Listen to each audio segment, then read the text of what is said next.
Thank you for tuning in to Music Marvels with Achickwitbeatz and Breezy Gipson. I am music producer Achickwitbeatz. And I am all over the place, Breezy Gipson. Love it. All right, we're glad that you're here with us. We're so glad that you tuned in. We got another great show lined up for you, beats by yours truly and music industry news. And, just some all around good stuff, right? Oh yeah, man. So, another day, another week, another month. Hey, we rolling and getting more and more shows under our belt. Oh my God. So it's all good. It's all good. Yes. And we thank you for joining us through this journey. And without any further ado, let's get to the beats. Okay.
right, and we're back with music industry news. First up, the long-awaited Coachella and Fortnite collaboration was revealed to be Coachella-inspired skins and different kinds of accessories and whatnot that were added to the Battle Royale game known as Fortnite. So, Coachella wasn't like live during Fortnite in Epic as Epic Games has done before in the past with different musical acts and events, which I think it would have been a great opportunity for them to do that. But hey, it's still progress, right? Oh, yeah. Hey, even the tiniest bit, if it's progress, then something good happens. Yeah, absolutely. So yeah, you got to start somewhere. And so with this collab, players can dress like they're going to Coachella while they play the game. The accessory skins have like a neon shark, flaming guitar, glowing cactus, and they're all reactive to the music. So players can listen to Coachella artists in their quote unquote car radios through Fortnite. So they're what's called Icon Radio. They're going to be airing songs from over 30 artists that were featured in Coachella. And so while they're driving around in battle, they'll be able to check it out and have that music there for good vibes. And so this is going to run all the way through May 16th. If that's something that you're into. I don't even know if we have any listeners that play Fortnite. If you do, chime in, reach out to us, let us know. Oh, they're going to reach out. Watch and see. Yes. All right. So yeah, if you do, make sure you check it out. Make sure you let us know what you think. All right. And this is another interesting tidbit of news. This is mostly taking place in the UK, but we've kind of been seeing some of the same stuff in the US and some other areas as well. But, we keep talking about the evergreen content, the songs that mean something, that stand the test of time. So even though these aren't some of those much older catalogs, but they're seeing that both of the UK's two biggest independent albums last year were over 6 years old. And so according to this new report from BPI, it's attainable to independent labels rising to 26.9% in 2021, which was up from 25.9% in 2022. So the number one independent album last year in terms of sales and streaming was AM, the Arctic Monkeys' fifth album that was released back in 2013.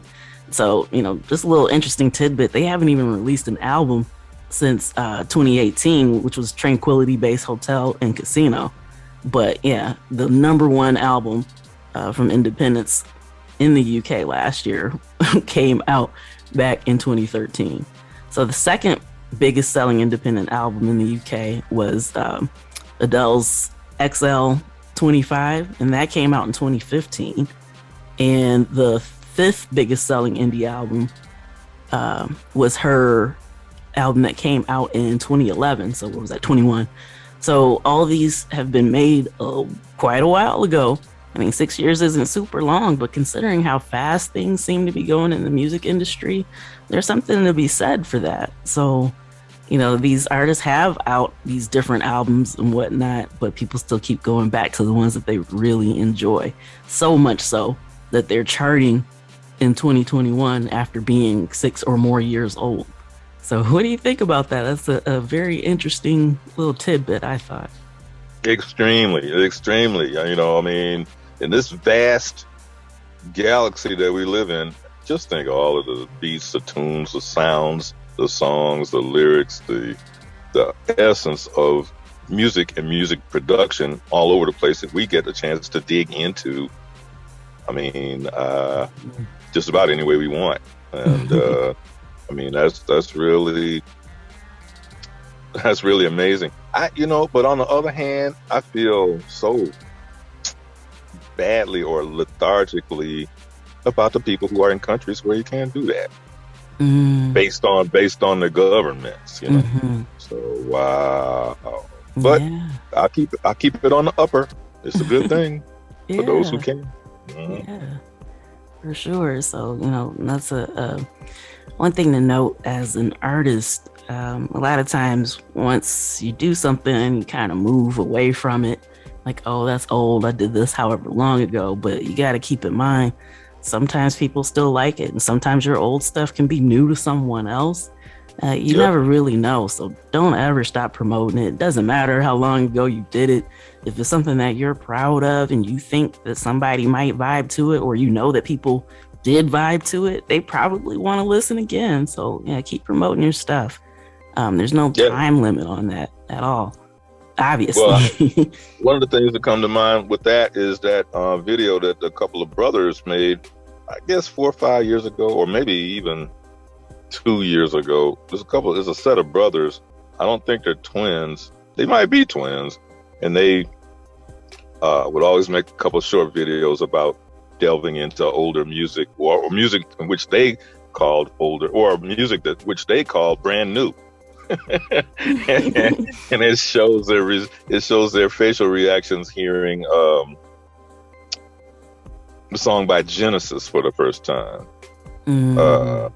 What was the lead singer in Genesis? Phil Collins. Yeah. And so the song that always had been played in the clubs and radios and everywhere, but they'd never heard this song. And I think they were about maybe 12 or 15 years old, and but to see the expressions on their face to hear a song for the first time that all of us have heard multiple, so hey, there's music, that's almost like gold. Yeah. Because in the world, gold production is very low right now. Okay, a lot of the production that you see of gold in stores and jewelry places, whatever, that's old gold that has been melted down and remade into something brand new. So when you walk in the store, you're thinking that's a brand new ring, but in actuality, that gold in the ring, or the gold that the ring's made of, was dug up maybe 200, 300, 400 years ago, but you never know it by looking at it. Wow, that's an excellent analogy. That's a great way to compare it. Yeah. For sure. For sure. Yes. That's awesome. So yeah, just something to keep in mind, for the music you've already made, and even the music that you will make. It's I say it all the time, but when you do something that has meaning to you, when you're making it, it seems like that's what resonates more with people, and that's why these are the catalogs these companies are buying up and all this, and wanting to use for commercials and different kinds of sync licensing. And so just stay true to what you want to make, even if it's something that could be considered popular. Pop music is okay too, as long as you're actually putting yourself into it and not just following trends. So yes, I agree. All right. CD Baby has announced a DIY musician conference August 26th through 28th. So it's been a minute because of the pandemic and whatnot, but they're going to be offering hands-on sessions that will cover everything from live stream strategies, connecting with fans on social media, launching a new release and marketing your music and all that kind of good stuff. And they're also going to include a virtual option if you aren't interested in attending in person. So definitely something to check out. Making sure that you're aware of the DIY Musician Conference this August 26th through 28th. Okay. Looking forward to that. And as way time flies, August will be, you might as well say, in 2 weeks. You're right. Right. Yeah. Yep. Yeah, it's hard to believe we're already in Q2 and it seems like we just celebrated the new year. So we're just plugging away. Time is flying so quickly. Flying. All right. Indie label agency Merlin has inked a partnership with a South Korea-based music streaming app called Flow, and that's FLO in all caps. So they currently have over 8.5 million listeners, and it's only available in South Korea. So, it's something that's really specific there, but I think that's great, especially to have that kind of following for something that this was actually my first time even hearing about the app. And so, this is another one of those things that feels like we mention on here all the time. The world's a lot bigger than whatever area you're in. And so, yeah, there's always these different opportunities that could be coming forward. And now that Merlin has linked with them, who knows? Maybe they'll start to expand outside of South Korea. It might be something that we hear all the time. But Merlin has partnered with nearly 40 digital services, they say, about now. So I know it's been quite a few times on this show where we've talked about who else Merlin has partnered up with. But yeah, it's pretty great just because that gives indie artists a wider platform. So the people who are linked with Merlin get to have their music shared in all these different areas now. So I think that's pretty cool. Yeah, extra cool. Extra cool with some whipped cream and cherry on top of that. Yeah. Yeah. All right, and BMG is going to release the first David Bowie film that was officially sanctioned by his estate. And so, any music lover, I think this is definitely something that'll be worth checking out. They say that the film draws extensively on his 1970 to 77 song catalog collection, which, just note, BMG has a 25% stake in. So this was a good move for them to be able to use some of that for the film. And of course, they'll be able to collect even royalties from the songs being played since they own a stake in it. So the film is, and this is according a quote from BMG, it synthesized David Bowie's music and art into a sublime, kaleidoscopic, experimental cinematic odyssey that explores his creative, spiritual, and philosophical journey. But yeah, I'm like, whoa, those are a lot of poetic words just kind of strung together. So yeah, I'm excited to see what they've pulled together, and especially since his estate approves it, then it's got that stamp of approval. I can't wait to check it out. Hey, well, that brings back memories. I attended a concert. There used to be a slam jam band called the Barkays out of Memphis, Tennessee. And, they were worldwide. Look it up, pull them up, YouTube, whatever. The Barkay, Barkays. And one time I was at a concert and they performed David Bowie's song called Pain. And at the time, Pain had been really like the number one song, but to hear the Barkays play it, they actually performed it about 10 times better than the record sound. Oh man, and I'll always remember that. So when you say David Bowie, hey, shouts out to David Bowie, loved him. But when the Barkays played his music, they just showed out. Wow. Yeah, it's kind of interesting anytime that can happen where the cover of something can make you feel things that the original. Yeah, that's very interesting. So I'm glad that brings back fond memories for you. I actually got a couple Barkay albums, I believe, in the record stash. Yeah. Hey, they were slam bam. Hey, at one time, you come on stage with a albino boa constrictor. Yeah. About 6 or 7 feet long. It belonged to one of the band members. Yeah, that was a no-go for me. But he said it was time to wrap it up. Yeah, that's what's up. All right, we're going to take a quick pause for the cause, and we'll be back with more music industry news after this. Okay.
And we're back with round two of music industry news. New festival from my hometown, Sounds of the Zoo, is planned for fall of 2022. Just in case you don't know where I'm from, that is Kalamazoo, Michigan.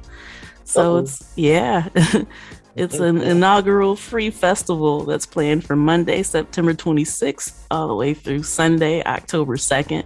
It's going to have classes and concerts happening both indoors and outdoors daily at different venues all across the city. And so it's supposed to highlight a lot of the different kinds of talent that is nestled here in this itty bitty big city. And I'm excited for it. We got to record the show. We got to record the show because I know you're not going to be here. Yeah. You're going to be there. I know, right? Yeah. Yeah. So yeah, definitely something to check out. Sounds of the Zoo for anybody in or around the area. Or you know what, even if you're not, probably be worth venturing in to check out because there is a lot of talent here. Lots of different genres represented. So yeah, this is a beautiful thing that I'm excited to see come to my hometown. Yeah. We'll see. We might have to put it out there. Hey, Achickwitbeatz ain't going to be here X amount of day. If you're interested in guest D, and guest hosting, give us a holler. yeah, definitely. Reach out, let us know. Mm-hmm. we know you're going to be getting your groove. Oh yeah, for sure. All right, and Nas and Wu-Tang have announced the NY State of Mind tour. And so there are a lot of people that are excited about this. It's going to kick off in St. Louis August 30th and wrap up October 4th in LA. The information and everything is out there if you want to see how close they're coming to you and where you are. I feel like it's kind of an interesting tour that they have set up. And a lot of the names aren't the ones that you would expect to see in certain states. But I'm sure that was very strategic, and most of them are, really quick to travel too. But something to definitely look forward to if you're a Nas fan or a Wu-Tang fan or both. Definitely a special treat. So make sure you're on the lookout for that. Well, knowing you the way I know you, then that means 2 concerts that you're going to be attending. You make this 2 shows. Because summertime getting ready to be in full flare, and the fall going to be in full motion. So I see what you're doing. You're planning your ticket. You're putting a subliminal message out there. I ain't gonna be here. Okay. Yeah, I mean, I might be kind of busy around that time frame. Yeah, well, those people who are deep into subliminal messages, they heard you loud and clear when you said it. Yep. Kudos to you for picking up on it too. All right. We gotta watch you. You gotta watch.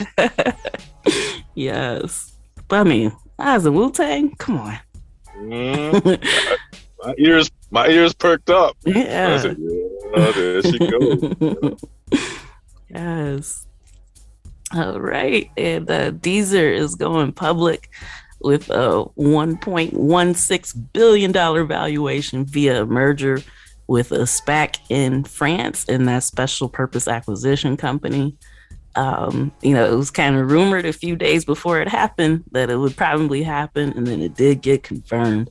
So media estimates that Deezer holds about 2% of the premium subscription market. And so 2% sounds small, but through its share, the 2% of a premium subscription market equates to over 10 million paying subscribers. So that lets you know how big this industry is. And yeah, we're not even talking about like the free tiers and stuff that's available there. But yeah, if just 2% still equates to 10 million people, So definitely something to keep an eye on. When I shared this information on Twitter, shout out to Sean Cobain. He said, time to invest. So there's a little bit of free game for you there because, yeah, he's definitely wise and knows how to operate, move within this industry. So, yeah, big deal, big things coming. Yeah, two points of clarification here. If you haven't listened or watched to the TV show Shark Tank, you better start so you can get a feel of what's going on. Number two is, just like the lady said, Sean Cobain. You better dig, because you can get some. He's got some gold going all over the place. I'm talking about gold intelligence. Okay, so check him out, Sean Cobain. Yes. And also, like you said, Shark Tank, good thing to be paying attention to. And I also have a little tidbit on my Instagram about special purpose acquisition companies that kind of dives into it a little bit deeper with the definition and whatnot. Quick little reel. So yeah, if you want to know more, check it out. There's resources there for you to learn more, because this is something that it feels like we're reporting about a lot more frequently. And so, yeah, definitely started popping up more and more frequently during the pandemic as a safe way for businesses to go public. And yeah, it's a lot going on. So the more you know, the more you'll be able to take these different things and use them to your advantage. So our goal here is to inform and educate as much as we can. Yeah, and don't let anybody stop you. Okay, check it out. We keep hearing these stories about folks who, no disrespect to the education aspect, because both moms and pops were teachers. Okay, but you got a lot of teachers who, I won't say a lot, but there are some who actually stifle people's futures by telling them what they cannot do. Okay, so there are books, there are audio books, there are physical books, there are classes. There's a lot of way for you to gain knowledge. So don't let what somebody says, how they say you cannot achieve this or cannot achieve that, or you're not fit for this or no. Hey, like my dad used to say, grab a book and bust that book. You can learn whatever you want to learn. Okay, so you got to seek it and you can achieve it. Don't let somebody hold you back from what you want to do, not when you can gain that golden intelligence. So, right. Word to the wise. Yes. No more of this. Well, I can't do this. I can't. Why? Why can't you? Yes, you can. But you got to assert yourself. It's not going to just fall. Hey, it's not going to just fall in your lap and you get that knowledge. You got to get out there and you got to grab. There you go. Yep, it's out there. So, but you got to take the step to get it. So, yeah. All right. Because your competitor will. Oh, yeah. For sure. Yeah, most definitely. Yeah. All right. And STEM has raised $20 million, and as they put it, so artists get paid. And they say that it's just crazy that labels are sending paper statements a couple times a year. So they want to make sure that they use this new funding to offer unified royalties, splits, payments, platforms to artists for people who actually use them as a distributor, and even those who don't. So that way everything can be there in one spot. So this is a quote from them. We believe that labels should have a dashboard that tells them how much they've invested and shows their artists and collaborators when they can expect to get paid. So instead of just kind of waiting in the dark for a statement, you'll be able to just kind of log on and see where things are at without having to worry about it, which, this is way past due. So I'm glad that this is actually, kind of going forward. A lot of different distributors do it, but basically for wherever they distribute the music to, it doesn't really hold everything else together. So if you work with another artist that uses a different distributor, then, some of that stuff can still be kind of muddy. And so their process of trying to put this all in one place is something I'm looking forward to and supporting wholeheartedly, that they can get this done properly. Go for it. Yeah. Achieve. Believe and achieve. All right. And Snoop Dogg. I mean, how many times have we been talking about him just this year alone? But, just call me Snoop. Right. Yes, Snoop Dogg is launching Death Row Records app with a streaming platform. So, in a recent interview with Drink Champs, he explained that he had removed Doggy Style, The Chronic, and all those others from the streaming services because they don't pay enough. And this is a quote from him: "Those platforms get millions and millions and millions of streams, and nobody gets paid other than the record labels. So what I wanted to do was snatch my music off, create a platform which is something similar to Amazon, Netflix, and Hulu. It'll be a death row app, and then the music in the meantime will live in the metaverse." End quote. So just as everyone had suspected, when he pulled it off, he said it was going to be, like an NFT, basically a metaverse label, and he's making good on that, and for good reasons. So we kind of discussed this during the Spotify exodus, when people were leaving and pulling their music off the platform over various things, but most of it was because of the whole COVID rhetoric and Joe Rogan and whatnot, which, I mean, you got to stand for what you believe. So I'm not knocking that, but it was kind of bizarre to me. And I believe I mentioned it on the show that that's what it took to get artists to be willing to do it. There were a lot of other reasons that, for instance, getting paid fractions of a penny per stream. To me, that would have been a great reason to do it, especially for people who have a large following that actually makes more of an impact. So, for independent artists, it's a little bit harder for us because we're not working with the same volume of fans that they are. So I'm not, by saying that, I'm by no means saying that independent artists should take their stuff off of Spotify right now. But, the fact that some of these bigger names were actually starting to do it, it's like, it would have been really nice if they could have put the financial reasoning behind it to just kind of stand up and say, hey, we know that you're making the money. It's constantly investing or sponsoring sports, and we're seeing Spotify everywhere. That they've got the money, but for whatever reason, it's just not going to the artists. So I think with what he's doing with this, it's going to kind of set the pace for things. So, it's not the same as the mass exodus and the other reasons why some people were leaving before. But if this app works the way that I anticipate that it will, the way that he's planning, and he's definitely got the right people around him to help this be successful, maybe this will be something that we can start seeing in the future for more people. Or maybe, Spotify and some of these other places will actually pay artists more, which, I mean, it's long overdue as well. So kudos to him for all these moves and stuff that he's been making. And I hope that this is highly successful because, it's a great thing.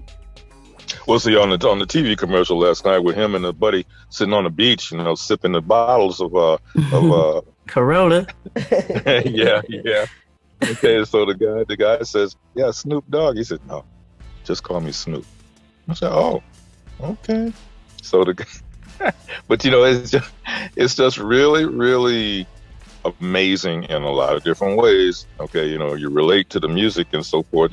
Now he's paid his due. Don't think you can get out there and just rise to the top without paying your dues, because he's been grinding. There's a whole lot of videos out from years ago, whatever, where he was on the stage grinding.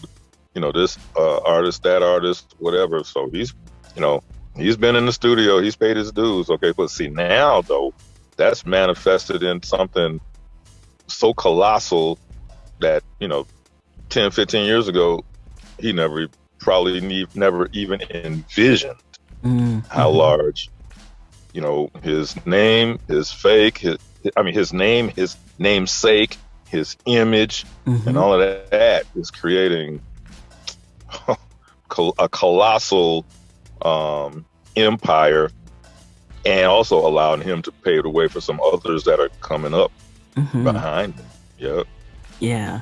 He has built his brand in a tremendous sense. And it's really cool to witness, especially, from those of us who remember from the very beginning, to just see the way that he's just developed and evolved. It's incredible. I used to work at a job and whatever, and one day, there's a restaurant next door.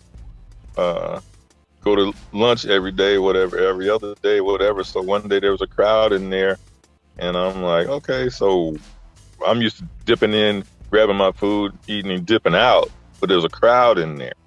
I'm like, okay, this is messing up my program because I can't eat, I can't get my food and everything.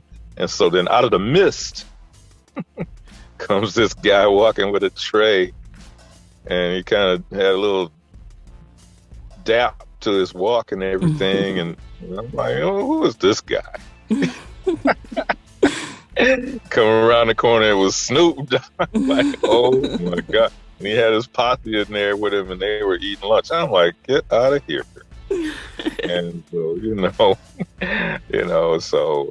but shouts out to him, living larger than life and doing a whole lot of things. So, yeah, shouts out to him and his family and his group and his business. Yes. So, yeah. Most definitely. All right, that does it for music industry news for this week. We're going to take another quick pause for the cause, and then we'll be back before we head out and close out the show. Okay.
that concludes this week's edition of Music Marvels with Achickwitbeatz and Breezy Gipson. Once again, we thank you for joining us, hanging out with us, and we just really appreciate you. And some of you have been kind enough to leave some of the kindest things on our pages, various social media, YouTube, and all that good stuff. And just want to say we really, really appreciate you. Yeah, we see you. So don't think, because there's a phrase out there, just because somebody doesn't say anything back, don't think we don't see you, and don't think we don't appreciate you, because we surely do. Absolutely. All right, so you know where to find us, same time, same place. Tune in, tell a friend. We'll see you then. Peace. Peace.